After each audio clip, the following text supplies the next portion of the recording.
그런데 마리아는 무덤 밖에 서서 울고 있었다. 울다가 몸을 굽혀서 무덤 속을 들여다보니 흰 옷을 입은 천사 둘이 앉아 있었다. 한 천사는 예수의 시신이 놓여 있던 자리 머리맡에 있었고 다른 한 천사는 발치에 있었다. 천사들이 마리아에게 말하였다. 여자여, 왜 울고 있소? 마리아가 대답하였다. 누가 우리 주님을 가져갔습니다. 어디에 두었는지 모르겠습니다. 이렇게 말하고 뒤로 돌아섰을 때 그 마리아는 예수께서 서 계신 것을 보았지만 그가 예수이신 줄은 알지 못하였다. 예수께서 마리아에게 말씀하셨다. 여자여, 왜 울고 있소? 누구를 찾는 것이오?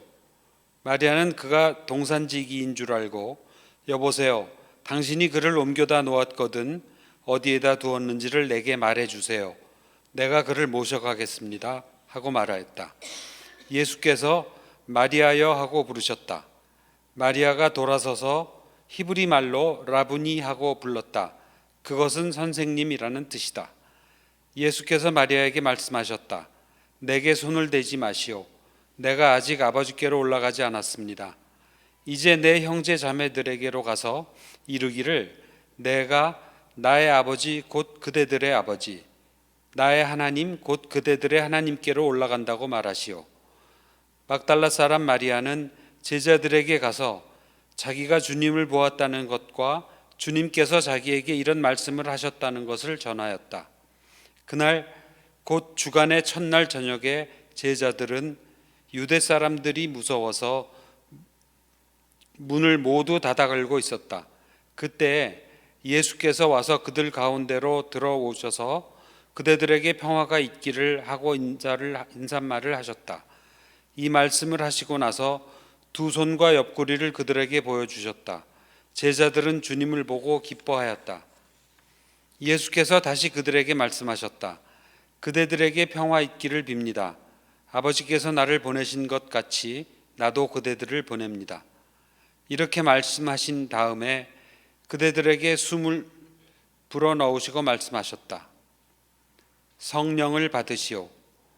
그대들이 누구의 죄든지 용서해 주면 그 죄가 용서될 것이요 용서해 주지 않으면 그대로 남아 있을 것입니다.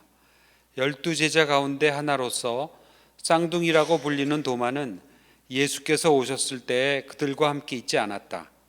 다른 제자들이 그에게 우리는 주님을 보았소 하고 말하였으나 도마는 그들에게 나는 내 눈으로 그의 손에 있는 못자국을 보고 내 손가락을 그 못자국에 넣어보고 또 내 손을 그의 옆구리에 넣어보지 않고서는 믿지 못하겠소 하고 말하였다.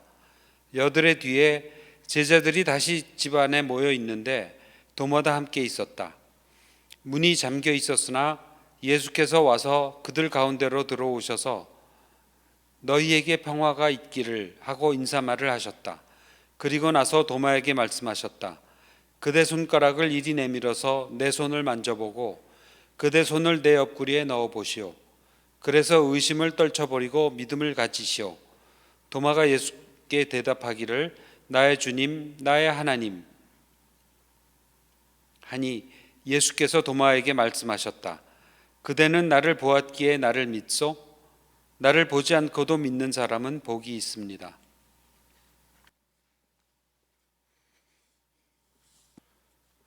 우리에게는 네 권의 복음서가 있습니다. 마태, 마가, 누가, 요한. 그 중에 마태, 마가, 누가를 공관복음서라고 부릅니다. 공관이라는 얘기는 같은 눈으로 봤다는 얘기입니다. 같은 눈으로 봤다. 그러니까 같은 눈으로, 같은 시각으로 봤다. 이런 뜻입니다. 그런데 사실 따져보면은, 좀 깊이 들어가 보면은 마태, 마가, 누가도 모조리 같은 눈은 아닙니다. 조금씩 다 내용이 다릅니다. 조금씩 내용이 달라요. 특히 예수의 부활을 보는 눈이 다릅니다. 예수의 부활을 전하는 이야기가 내용이 좀 달라요. 마태, 마가, 누가 사이에도 차이가 있습니다. 그런데 요한복음은, 그러니까 공관복음에 들지 않은, 그래서 제4복음서라고 부르기도 하는 요한복음은 더 다릅니다. 공관복음서의 차이, 공관복음서 안에 존재하는 차이와는 비교할 수 없는 큰 차이가 있습니다. 요한복음은 다른 거예요. 내용이 많이 다릅니다. 전체적으로 봐서 오랫동안 아직까지도 제가 답을 찾지 못하고 있는 질문이 있는데, 예수님의 부활에 관해서 복음서들이 전하는 내용들 가운데 제가 질문만 가지고 있고 아직 답을 찾지 못한 4가지 질문이 있습니다. 4개의 질문이 있는데 이런 겁니다. 첫째로, 왜 부활의 첫 목격자 증인들은 여자들일까 하는 겁니다. 왜 여자일까? 물론 제가 지금 의문을 갖고 있는 게 죄다 우연일 수도 있어요. 우연히 여자일 수도 있다는 얘기예요. 근데 이 공이 4개 복음서가, 요한복음서는 차이가 있다고 말씀드렸지만 요한복음도 마찬가지입니다. 요한복음조차도 예수님의 부활하신 예수님을 처음 본 사람은 다 여자들이에요. 그 여자들이 남자 제자들한테 가서 전합니다. 나 예수님을 봤다고 이렇게 전해요. 첫 증인, 첫 목격자가 왜 여자일까 하는 겁니다. 그게 첫 번째 제 질문이고, 뭐 특별한 의미가 없을 수도 있어요. 그냥 우연히 그렇게 될 수도 있지만 그런 것 같지는 않습니다. 우연히 그런 것 같지도 않고 의미가 없는 그런 내용도 아니라고 생각합니다. 두 번째는 뭐냐면은, 왜 부활의 목격자들은 처음에는 예수를 못 알아봤을까? 부활하고 나면 모습이 확 변하나? 좀 추남도 미남으로 나오나? 부활한 몸은 좀 다른가? 못 알아봤어요. 지금 오늘 읽었지 않습니까? 막달라 마리아가 예수가 동산직인 줄 알았대잖아요. 못 알아봤어요. 그 누가복음 24장을 보면 또 못 알아본 얘기가 나와요. 이 엠마오로 걸어가던 2 제자는, 이 자들도 참 이상한 사람, 멍청한 사람들이에요. 하루 종일 예수와 같이 걸었어요. 하루 종일 걸으면서 얘기를 했어요. 뭐 메시아에 대해서 뭐 얘기를 했어요. 근데 그렇게 얘기하는 동안도 못 알아봤다는 거예요. 이 사람들이 제자들이고 예수를 목격한 적이 없는 사람들이 아닙니다. 귀로만 들은 사람들이 아니에요. 그런데 날이 저물어서 여관에 들어가가지고 식탁에서 예수님이 떡을 잘라줘, 그때서야 알아봤다는 거 아니에요. 못 알아봤어요. 이게 왜 그럴까? 누가복음과 요한복음은 못 알아본 얘기가 나옵니다. 이게 왜 그럴까? 외모가 많이 달라지나? 답이 없습니다. 저도. 두 번째 질문이에요. 그런데 또 재밌는 게, 오늘 저는 참 재밌게 흥미로운 대목인데, 막달라 마리아가 예수를 동산지기로 착각했다 그러지 않았어요? 그런데 그 동산지기인 줄 알았던 예수가 마리아의 이름을 부릅니다. 마리아여 하고 이름을 불러요. 그러니까 그때서야 마리아가 그가 예수인 줄 알아봤다는 거예요. 저는 이 대목을 읽을 때마다 한 번도 예외 없이 떠오르는 시가 바로 김춘수 시인의 꽃이라는 시입니다. 여러분도 다 알고 계시고 심지어는 암기하실 수도 있는 바로 그 시, 저는 암기 못해서 적어왔어요. 내가 그의 이름을 불러주기 전에는 그는 다만 하나의 몸짓에 지나지 않았다. 내가 그의 이름을 불러주었을 때 그는 나에게로 와서 꽃이 되었다. 부분이죠. 전체는 아니에요. 나 이 대목을 읽을 때마다 이게 생각나요. 마리아야 하고 불러주니까 그때서야 알아봤다는 거예요. 이름을 불러주니까 그때서야 알아봤다. 왜 그전에는 몰라봤을까? 궁금합니다. 그 다음에 세 번째는 뭐냐면은, 왜 부활의 목격자 증인들은 예수를 보고 두려워했을까? 부활한 예수를 보고 두려워했다 그랬어요. 그 두려워했다는 그리스 말이 그냥 대충 두려워하는 게 아니에요. 까무러칠 정도로 두려워했다는 거예요. 너무 무서워가지고 까무러칠 지경이었다는 그런 뜻을 담고 있는 단어를 썼습니다.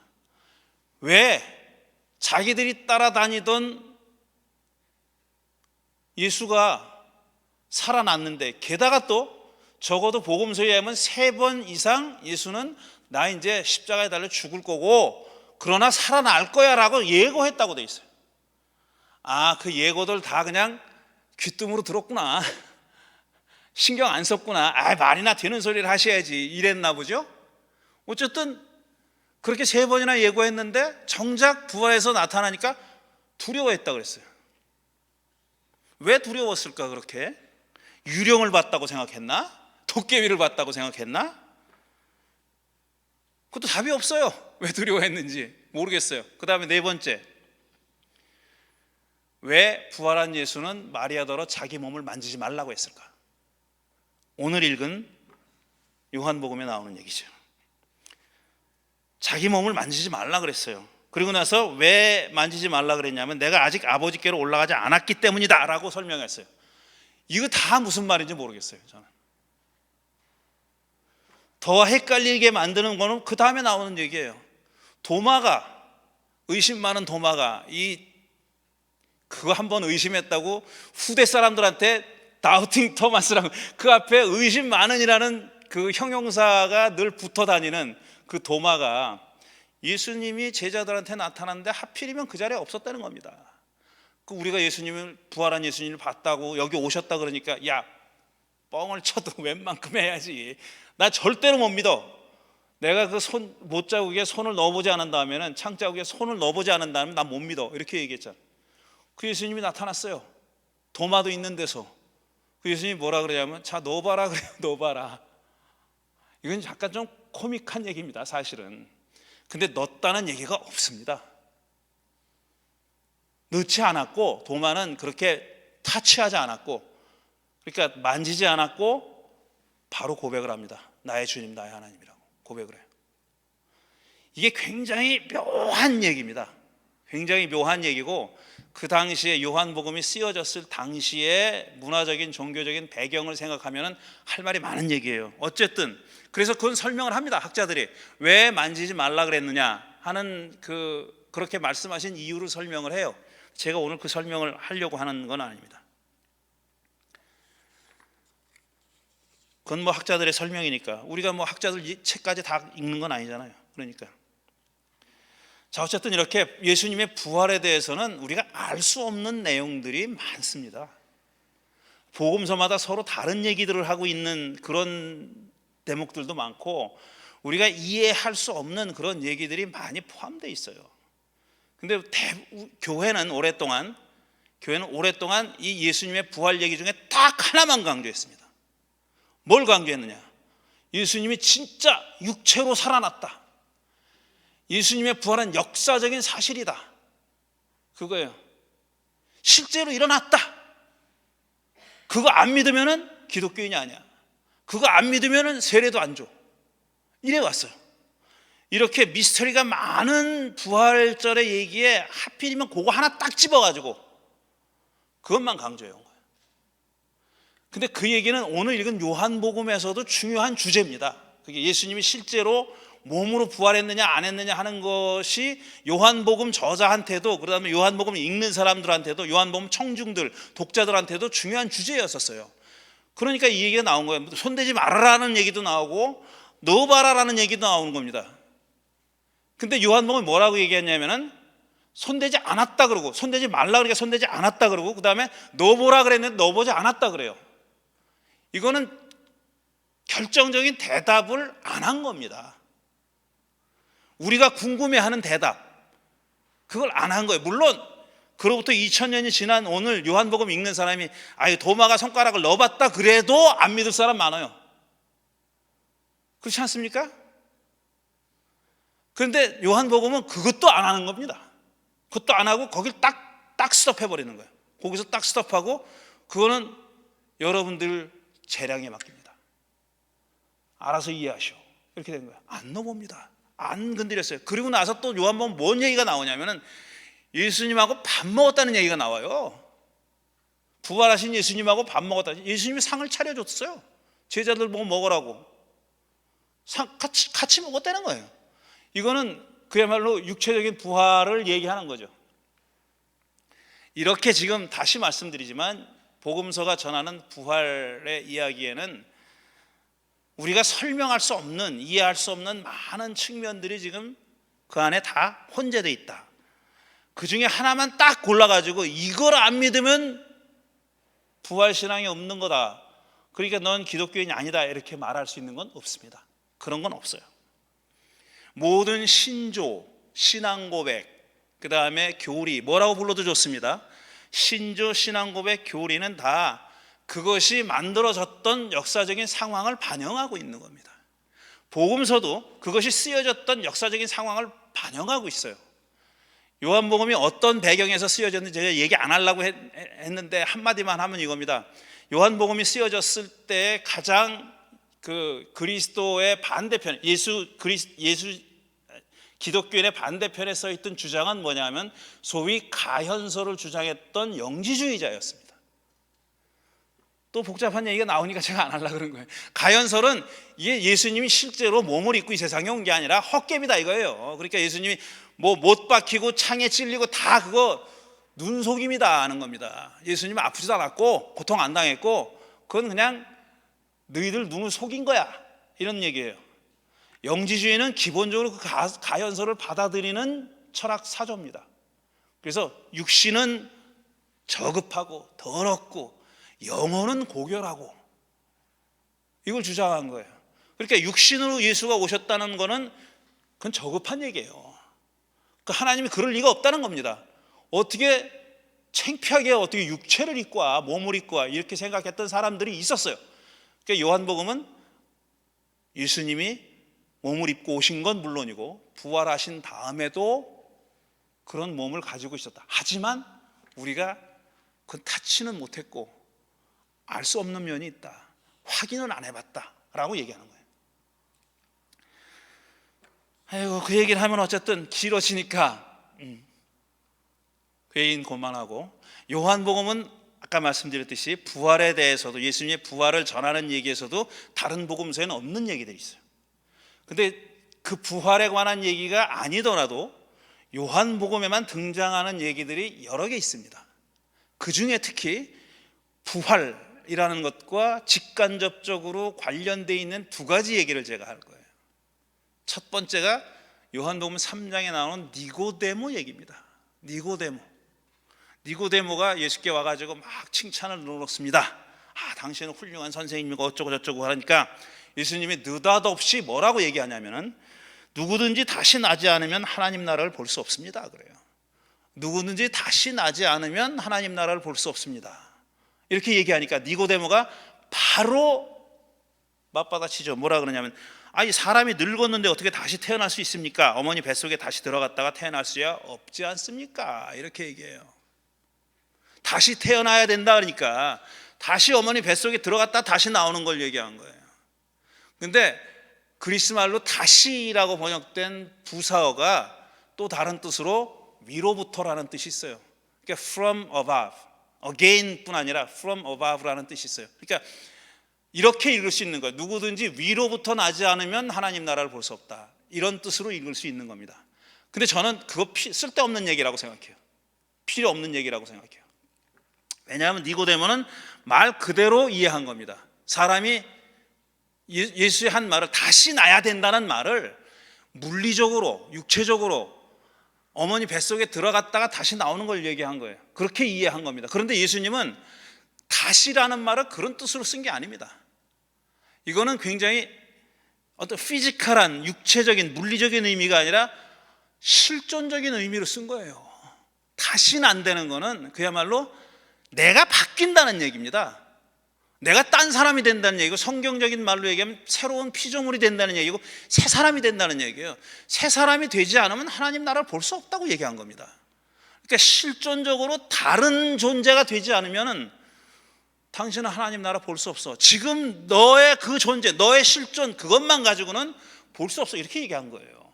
뱃속에 들락날락 하라는 얘기가 아니라 지금 외모는 그대로 갖고 있다 할지라도, 육체적인 물리적인 몸은 그대로 갖고 있다 할지라도 인간이 변해야, 새 사람이 돼야 하나님 나라 볼 수 있다, 이렇게 얘기한 겁니다. 이건 죽었다가 다시 들어갔다 놨다 하는 얘기가 아니에요. 이게 요한복음 3장에 나오는 얘기고요. 그 다음에 요한복음 11장 가면은 예수님이 죽었던 나사로를 살리는 얘기가 나와요. 이건 정말 피지컬리, 물리적으로, 바이올로지컬리, 피지컬리, 실제적으로 죽은 거예요, 사람이. 근데 예수님은 나사로가 병 걸렸다는 얘기를 듣고도 미적미적 이틀인가 사흘인가를 안 가고 미적거립니다. 그리고 뭐라 그러냐면 나사로, 우리 친구 나사로가 잠들었다 그래요. 그러니까 무슨 말씀이에요, 잠자다니. 가보니까 진짜 죽은 지 나흘인가 됐다는 겁니다. 며칠 됐어요.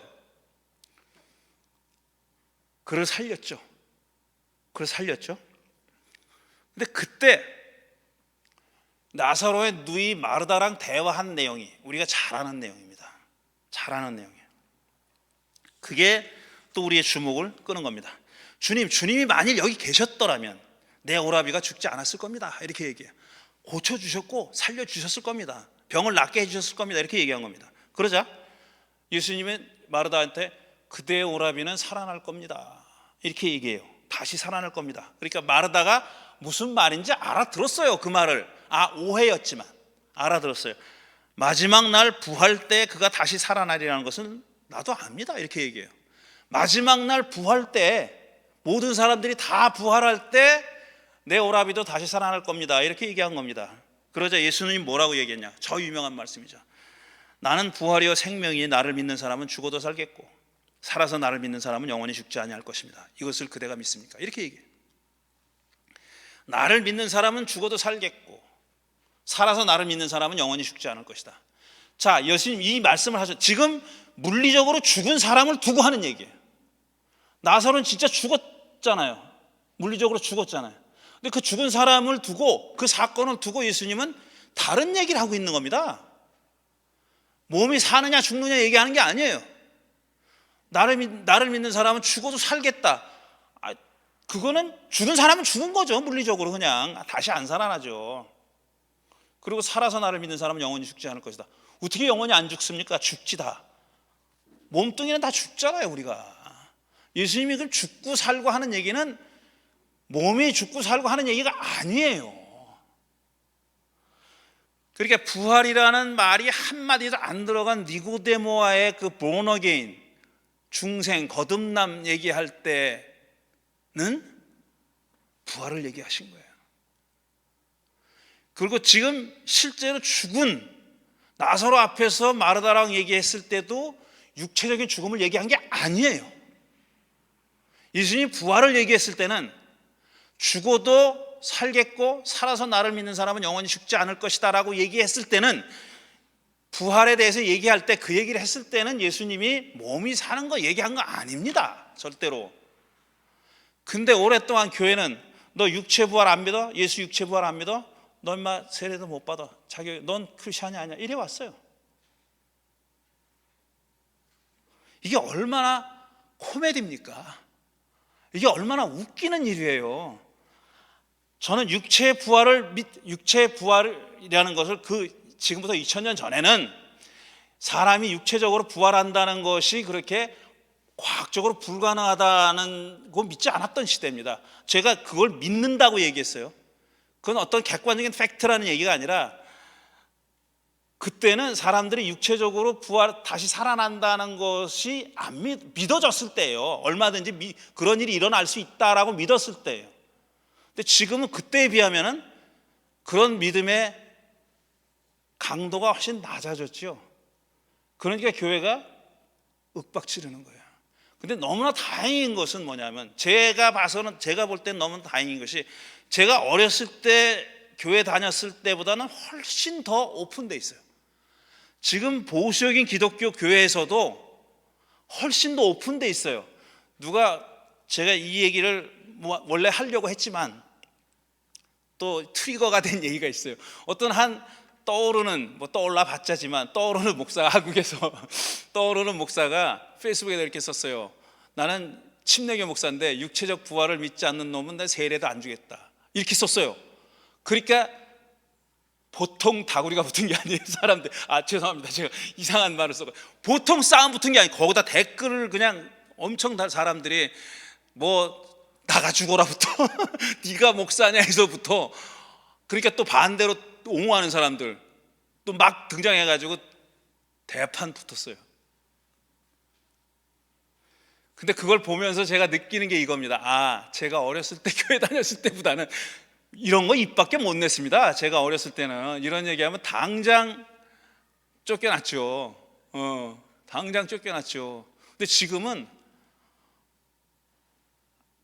보수적인 교회 목사들조차도 예수의 육체 부활을 고백하지 않는 사람은 침례 안 주겠다는 목사를 욕합니다. 대부분이 다 욕을 해요. 세상이 달라졌어요.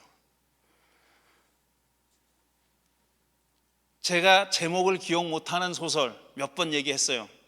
나사로에 관한 얘기입니다. 아주 상상력이 풍부한 어떤 소설가, 동유럽 사람이라고 기억하는데 나사로를 살린 얘기를 가지고 패러디를 한 거예요. 나사로 살렸어요.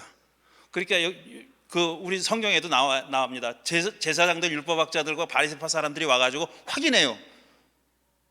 그리고 막 닥달을 해요. 너 인마 죽었어? 진짜? 죽었던 거 맞아? 너 사기친 거 아니야? 뭐 이런 식으로. 소설이 그런 내용이에요. 그러니까 이 나사로가 너무 시달리는 거예요. 너무 시달리는 거예요. 계속 닥달을 하니까 계속 시달리다가 그 바리새파 사람들이 너는 살면 안 돼. 다시 살면 안 돼. 다시 죽여. 다시 죽여요. 그를. 네가 살아나면은 이거 예수가 막 올라가고 우리는 예수를 핍박하는 우리는 그냥 면목이 안 서니까 다시 죽여요. 그날 밤에 이소 가서 또 살려. 그걸 계속 반복을 해요.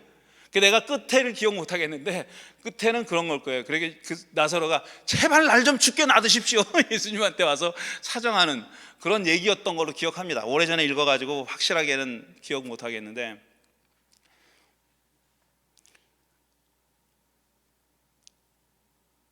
예수의 육체적인 부활을 믿는 게 부활 전부가 아닙니다. 그게 아니에요. 그거 믿고 싶으면 믿어도 되는데 그게 안 믿어진다 그래서 뭐 움츠려들 것도 없고 아이고 나는 신앙이 별 볼 일 없나 봐. 나는 기독교인 아닌가 이럴 필요가 없어요. 그럴 필요가 없어요. 문제는 뭐냐면은 니고데모에게 한 말 같은 거예요. 우리가 부활을 믿어서 어떤 삶으로 변화하느냐 하는 겁니다. 내가 예수의 부활, 나의 부활을 믿기 전과 어떻게 달라지느냐 하는 거예요. 내 삶이 그 부활 신앙으로 인해서 어떻게 변하느냐. 그게 관건이죠. 그게 전부다입니다.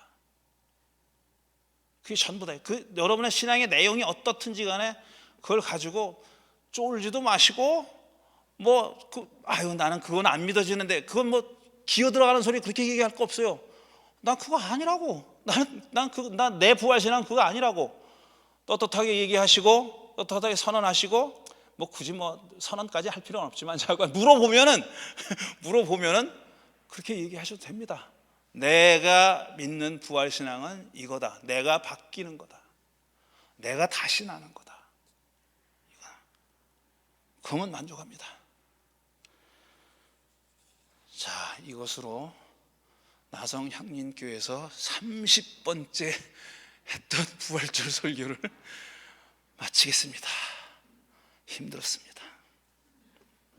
잠시 묵상하겠습니다.